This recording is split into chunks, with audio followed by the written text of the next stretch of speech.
ரக்ஷா இருக்காட்டேவா அவளுக்கு கிஃப்டா ட்ரெஸ்க்கு ஏற்ற மாதிரி ஒரு பிரேஸ்லெட் வாங்கலான்னு போறேன். எதுக்கடி கடையெல்லாம் போயிட்டு காசை வேஸ்ட் பண்ணிருக்க? உனக்கு நான் சூப்பரா பண்ணிட்டேன். அப்படியாடி? அப்ப நீனே பண்ணிக்கோமே.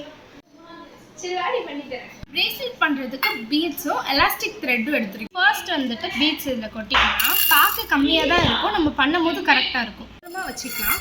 உங்கள் கையை விட இந்த எலாஸ்டிக்கை வந்து கொஞ்சம் அதிகமாக எடுத்துக்கோங்க. ஸோ அப்போ தான் முடிச்சு போட யூஸ்ஃபுல்லாக இருக்கும். இப்போ வந்துட்டு பீட்ஸை வந்துட்டு இப்போ வந்து ஒரு கலர் பிங்க்கு ஒரு கலர் க்ரீன் அப்படிங்கிற மாதிரி கோத்துக்கோங்க. இப்போ வந்துட்டு இதை முடிச்சு போட்டுக்கோங்க. ஒரே ஒரு வாட்டியோட நிப்பாட்டிடாதீங்க, ஒரு 2-3 வாட்டி போட்டுக்கோங்க. இந்த எக்ஸஸ் உள்ள வந்து எலாஸ்டிக்கை வந்து கட் பண்ணிக்கோங்க. எலாஸ்டிக்கை வந்து நெருப்பில் காமிச்சிங்கன்னா இந்த மாதிரி லைட்டாக சுருங்கிடும். ரொம்ப சுருங்க விட்டுறாதீங்க, ஒரு அளவுக்கு சுருங்க விடுங்க போதும். ஃபைனலாக பிரேஸ்லெட் ரெடி. என் தங்கச்சியோட ஃப்ரெண்ட் வந்து என் தங்கச்சி மாதிரி தான் இருப்பாள். ஸோ அதனால் வந்து என் தங்கச்சிக்கு போட்டு பார்த்தோன்னாவே கரெக்டாக இருந்துச்சுன்னா அவள் ஃப்ரெண்டுக்கும் கரெக்டாக இருக்கும். இப்போ பிரேஸ்லெட் வந்து இவளுக்கு போட்டு பார்ப்போம். பர்ஃபெக்டாக இருக்குது. அப்போ கண்டிப்பாக அவள் ஃப்ரெண்டுக்கும் பர்ஃபெக்டாக இருக்கும். இந்த நீ கேட்ட பிரேஸ்லெட். Thank you D.